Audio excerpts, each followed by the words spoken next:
I don't know where this place is. May gustong mag-overtake sa kanan ko.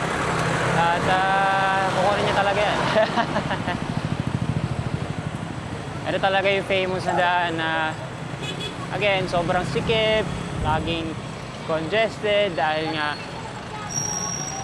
palengke kayo na sa right side. So, nawawalang bisa yung bike lane. Ngayon, pag ang bike lane kasi, naharangan niya ng kahit saglit lang, it poses a risk for the cyclist. Kasi umaalis sila ng bike lane. Parang ngayon, maraming harangan nasa bike lane ngayon. At meron pa nagmamadaling motor kanina sa likod ko. So, binigay ko na sa kanya yung bike lane. So, ngayon nasa andito. Sa gitna. I can choose not to ride here, sa totoo lang. Pero the fact na maraming harang sa bike lane, na sana dapat kami mga siklista ang gumagamit, wala. Ganyan talaga.